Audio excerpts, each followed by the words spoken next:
பனிக்கட்டிகள் சிலவற்றை கொதிநீர் கொண்ட முகவையினுள் இடும்போது சிறிது நேரத்தில் பனிக்கட்டி உருகி நீர் மற்றும் முகவை குளிர்ச்சி அடைந்திருப்பதனை அவதானித்திருப்பீர்கள். இங்கே நடைபெறும் மாற்றத்திற்கான காரணம் நீர் மற்றும் பனிக்கட்டி என்பனவற்றிற்கு இடையே வெப்ப சக்தி இடம் மாற்றப்படுவதே ஆகும் என்பதனை நீங்கள் சிந்தித்தது உண்டா? இந்த பகுதியில் மேற்படி தோற்றப்பாடு காரணமான வெப்ப சக்தி இடமாற்றம், வெப்ப கொள்ளளவு, தன்வெப்ப கொள்ளளவு ஆகிய விடயங்கள் தொடர்பாக கலந்துரையாடுவோம். வணக்கம். நீங்கள் தற்பொழுது வெப்பம் என்ற அலகின் வெப்ப சக்தி பாடத்துடன் இணைந்துள்ளீர்கள். இந்த பிரிவில் வெப்பம் தொடர்பான வெவ்வேறு செயற்பாடுகள் மற்றும் பிரச்சனைகள் தொடர்பாக அவதானிக்க உள்ளோம். அப்படியாயின் நாம் முதலில் வெப்பம் என்றால் என்ன என்று அறிந்து கொள்வோம். சர்வ சமனான முகவைகள் இரண்டினை எடுத்து அதனை அறை வெப்பநிலையுடைய சம அளவு நீரினால் நிரப்பிக் கொள்ளுங்கள்.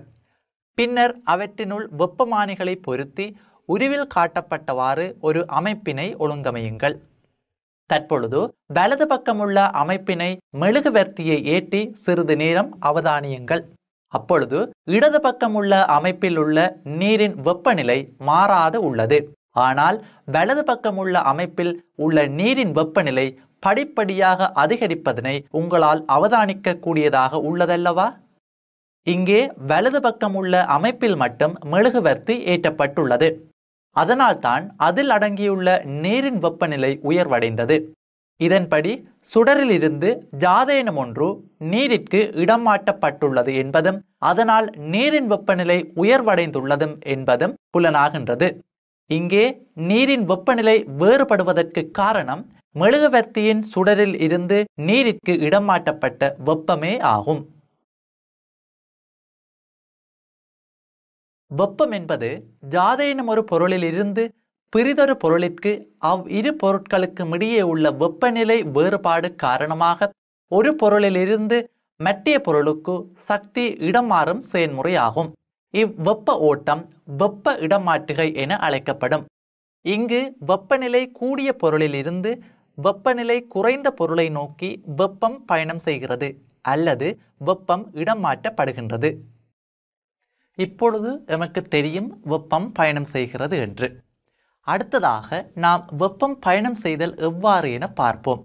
இதற்கு நாம் சிறிய செயற்பாடு ஒன்றினை மேற்கொள்வோம். இந்த செயற்பாட்டில் நாங்கள் வெப்பமேற்றிய இரும்பு கோளம் ஒன்றை அறை வெப்பநிலையில் உள்ள நீர் கொண்ட பாத்திரத்தினுள் இடும்போது ஜாது நடைபெறும் என பரீட்சிப்போம். இவ்வமைப்பில் வெப்பமேற்றப்பட்ட இரும்பு கோளத்தையும் அதன் மறுபகுதியில் கலக்கியும் வெப்பமானி மற்றும் நீர் கொண்ட முகவையும் உள்ளது. இப்பொழுது வெப்பமேற்றிய இரும்பு கோளத்தை நீர் கொண்ட பாத்திரத்தினுள் இட்டு சில நிமிடங்களுக்கு கலக்கியால் நன்கு கலக்குங்கள். இங்கே வெப்பமானியின் வாசிப்பு படிப்படியாக அதிகரித்து செல்வதனை அவதானிக்கலாம்.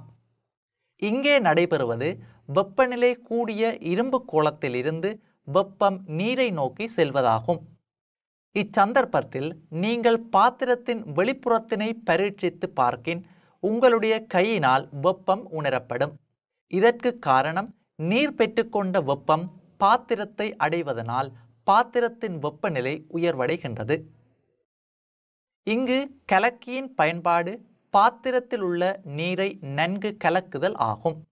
இதன்போது பாத்திரத்தில் உள்ள நீரின் வெப்பநிலை நீரினூடாக சீராக பரவுதலாகும்.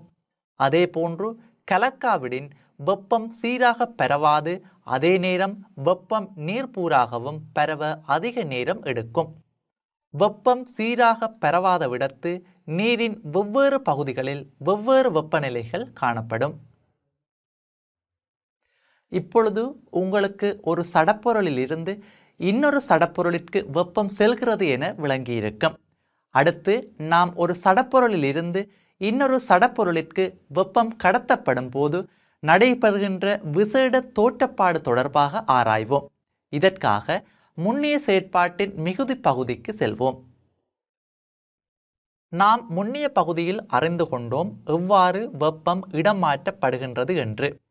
இங்கே பாத்திரத்தினுள் இட்ட வெப்பமேற்றிய இரும்பு கோளத்தில் இருந்து வெளிவரும் வெப்பம் காரணமாக பாத்திரத்தில் உள்ள நீரின் வெப்பநிலை நேரத்துடன் குறித்த பெருமானத்திற்கு அதிகரித்து வெப்பநிலை அப்பெருமானத்தில் மாறாது காணப்படுவதை உங்களால் அவதானிக்கக்கூடியதாக இருக்கும். இச்சந்தர்ப்பம் இரும்பு கோளத்திலிருந்து நீரிற்கு அல்லது நீரிலிருந்து இரும்பு கோளத்திற்கு வெப்பம் வெளிச்சூழலுக்கு இடம் மாற்றப்படுவதில்லை. இதனை பௌதிகவியலில் வெப்பச் சமநிலை என அழைக்கின்றோம். இச்சந்தர்ப்பத்தில் நீரின் மற்றும் இரும்பு கோளத்தின் வெப்பநிலை ஒன்றுக்கொன்று சமனாவதால் தொகுதியின் வெப்பநிலை மாறாது காணப்படுகின்றது. இருப்பினும் சிறிது நேரத்தின் பின்பு தொகுதியின் வெப்பம் வெளிச்சூழலுக்கு பயணிப்பதால் தொகுதியின் வெப்பநிலை படிப்படியாக குறைவடைகின்றது. இப்பொழுது நீங்கள் வெப்பம் கடத்தப்படல் மற்றும் வெப்ப சமநிலை தொடர்பாக சிறந்த அறிவை பெற்றிருப்பீர்கள்.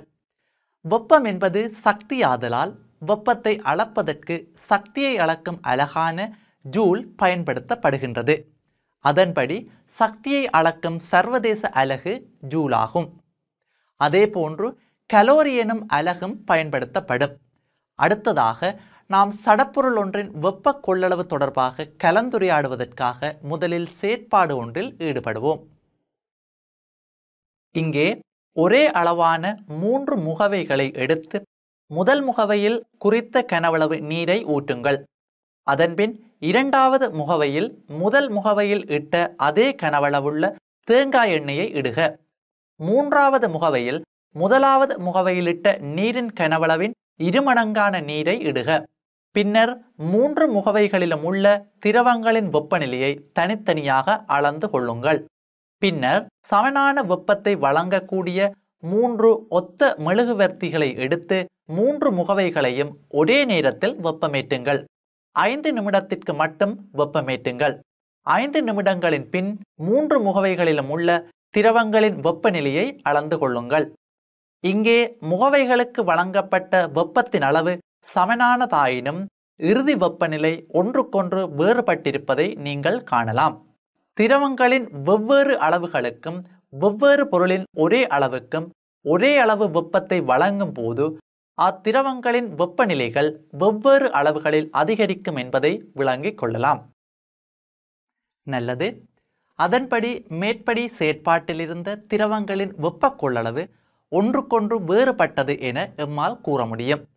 இதன்படி ஒரு பொருளின் வெப்ப கொள்ளளவு அப்பொருளின் திணிவையும் அப்பொருள் ஆக்கப்பட்டுள்ள திரவியம் சார்ந்தது என்பது தெளிவாகின்றது. இதிலிருந்து ஜாதா எனும் ஒரு பொருளின் வெப்பநிலையை ஓரலகினால் உயர்த்துவதற்கு வழங்கப்பட வேண்டிய வெப்பத்தின் அளவு அப்பொருளின் வெப்ப கொள்ளளவு எனப்படும். வெப்ப கொள்ளளவை அளக்கும் சர்வதேச அலகு கெல்வினுக்கு ஜூல் என்றாலும் செல்சியஸுக்கு ஜூலிலும் அளவிடைகள் மேற்கொள்ளப்படுவதையும் நாம் கருத்தில் கொள்ளலாம். நாம் முன்னர் கலந்துரையாடிய வெப்ப கொள்ளளவு திரவத்தின் திணிவுக்கு ஏற்ப வேறுபடும் என்பதை பரிசோதனை முறையாக காட்டலாம். வெப்ப கொள்ளளவு திணிவுக்கு விகித சமனென காட்டலாம். இங்கே அப்பரிசோதனை முறையை கொண்டு திரவத்தின் விசேட வெப்ப கொள்ளளவை பின்வருமாறு கூறலாம். தன்வெப்ப கொள்ளளவு என அழைக்கலாம். அல்லது பொருளொன்றின் ஓரலகு திணிவில் வெப்பநிலையை ஓரலகினால் உயர்த்துவதற்கு வழங்க வேண்டிய வெப்பத்தின் அளவு அப்பொருளின் தன்வெப்ப கொள்ளளவு எனப்படும். திணிவை அளவிடும் அளவீட்டின் ஒரு அலகு ஓரலகு திணிவு 1 கிலோகிராம் ஆயின் 1 கிலோகிராம் 1 அலகாகவும் கிராம் ஆயின் 1 கிராம் 1 அலகாகவும் ஓரலகு திணிவு என்பதை குறிப்பிட முடியும். இங்கே தன்வெப்ப கொள்ளளவை அளப்பதற்காக கிலோகிராமிற்கு கெல்வினுக்கு ஜூல், பாகை செல்சியஸிற்கு கிலோகிராமிற்கு ஜூல் எனும் அலகு பயன்படுத்தப்படுகிறது. எங்களுக்கு பொருளொன்றின் வெப்ப கொள்ளளவை அளப்பதற்காக இந்த சமன்பாட்டினை பயன்படுத்த முடியும். நல்லது. அப்படியாயின் நாம் இப்பொழுது முதலில் கலந்துரையாடிய விடயங்களை அடிப்படையாக கொண்டு யாதேனும் ஒரு பொருளின் வெப்பம் உள்ளெடுக்கும் போது அல்லது வெளிவிடும் போது பரிமாற்றப்படும் வெப்பத்தின் அளவை கணக்கிடுவோம். யாதேனும் ஒரு பொருள் உள்ளெடுக்கப்பட்ட அல்லது வெளிவிடப்பட்ட வெப்பத்தின் அளவு மற்றும் வெப்பநிலை வேறுபாடு என்பனவற்றிற்கு இடையே எங்களால் தொடர்பினை ஏற்படுத்த முடியும். உள்ளெடுக்கப்பட்ட அல்லது வெளிவிடப்பட்ட வெப்பத்தின் அளவு மற்றும் வெப்பநிலை வேறுபாடு என்பனவற்றை கருத்தில் கொண்டு அவற்றிற்கு இடையே ஒரு தொடர்பை எழுதலாம். 1 கிலோகிராம் பொருளின் வெப்பநிலை 1 பாகை செல்சியஸினால் உயர்த்துவதற்கு தேவையான வெப்பம் C எனின், பொருளின் m கிலோகிராம் திணிவை 1 பாகை செல்சியஸினால் உயர்த்துவதற்கு தேவையான வெப்பம் mc என குறிப்பிட முடியும். அதன்படி 1 கிலோகிராம் திணிவுடைய பொருளின் வெப்பநிலை செல்சியஸ் டீட்டா பெருமானத்தால் உயர்த்துவதற்கு தேவையான வெப்பம் mc டீட்டா என பெற்றுக்கொள்ள முடியும். இங்கே இடம் மாற்றப்பட்ட வெப்பம் Q எனின் அவ்வெப்ப பெருமானம் பின்வரும் சமன்பாட்டின் மூலம் காட்ட முடியும். இங்கே டீட்டா ஆக குறிப்பிடுவது வெப்ப இடமாற்றத்தின் போது நடைபெற்ற வெப்பநிலை மாற்றமாகும். இதன்படி யாதேனும் பொருளினுள் வெப்பநிலை யாதேனும் நிலைமைகளின் போது குறைவடையுமாயின் வெப்பநிலை வேறுபடுவது பொருளின் முதற் காணப்பட்ட வெப்பநிலையின் செயற்பாடு நிறைவடைந்ததன் பின்னர் பொருளின் வெப்பநிலை குறைவினோடு கிடைக்கும் பெருமானமாகும். அதன்படி யாதேனும் பொருளின் வெப்பநிலை ஏதேனும் செயற்பாட்டின் போது அதிகரிக்குமாயின் அங்கே வெப்பநிலை வேறுபடுவது செயற்பாட்டின் முடிவின் போது பொருளின் வெப்பநிலையின் பொருளின் முதலில் காணப்பட்ட வெப்பநிலை குறைவடைவதால் கிடைக்கும் பெருமானமாகும். நல்லது. அப்படியாயின் நாம் அடுத்ததாக வெப்பம் சம்பந்தமான பிரச்சினங்கள் சிலவற்றை கலந்துரையாடுவோம். நாம் வெப்பம் தொடர்பான பிரச்சினங்களை தீர்க்கும் போது எப்போதும் வெப்பநிலையை கெல்வினுக்கு மாற்றல் படல் வேண்டுமா? முதலில் நாம் 10 கிலோகிராம் திணிவுடைய செப்பின் வெப்பநிலையை 50 கெல்வினால் உயர்த்துவதற்கு தேவையான வெப்பம் எவ்வளவு என்பதை காணுவோம். செப்பின் தன்வெப்ப கொள்ளளவு 400 கெல்வினுக்கு கிலோகிராமிற்கு ஜூல் ஆகும்.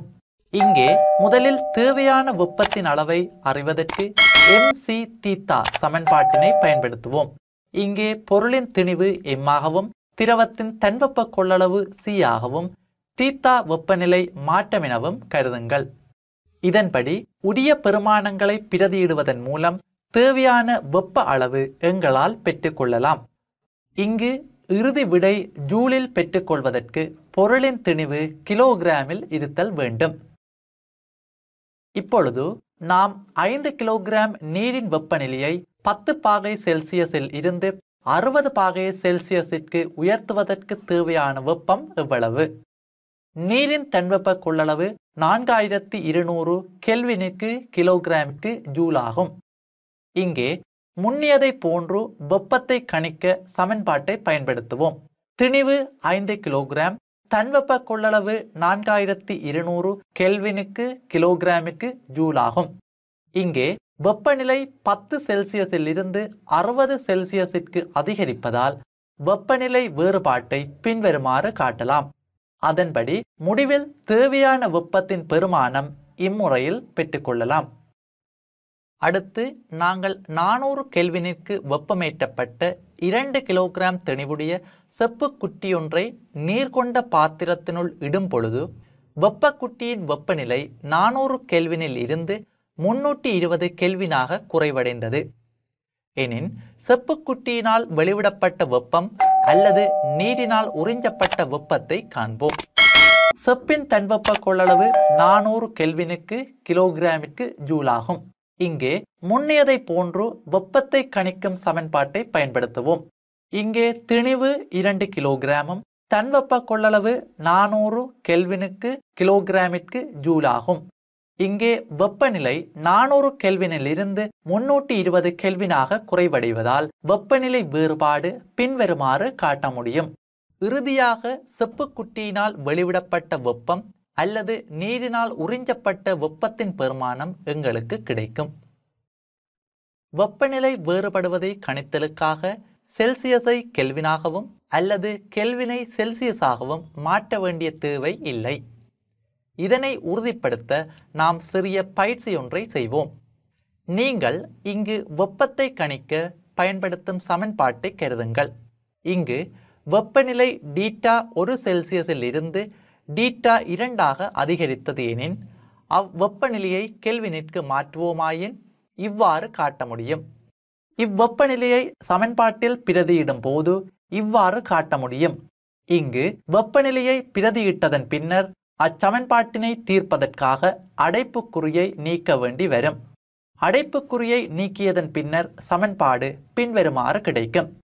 இங்கே உள்ள நேர் 273 மறை 273 வெட்டப்படுவதால் இறுதியாக எமக்கு முன்னர் உள்ள சமன்பாடு கிடைக்கும். இடம் மாற்றப்பட்ட வெப்பத்தை கணிக்கும் போது வெப்பநிலை மாற்றத்தை கணிக்க வேண்டி இருக்கும். அதனால் செல்சியஸை கெல்வினுக்கோ கெல்வினை செல்சியஸிற்கோ மாற்ற தேவையில்லை என்பது இங்கே புலனாகின்றது. நல்லது. இவ்வாறு வெப்ப அலகின் உப அலகு நிறைவடைகின்றது. இப்பாடத்தில் நாம் வெப்பம் என்றால் என்ன, வெப்பம் பயணம் செய்தல், பொருளின் வெப்ப சக்தி, தன்வெப்ப கொள்ளளவு மற்றும் அது தொடர்பான கணித பிரச்சனைகளை தீர்த்தல் தொடர்பாக கலந்துரையாடினோம். இதன் இறுதியாக உள்ள பயிற்சியை மேற்கொள்வோம்.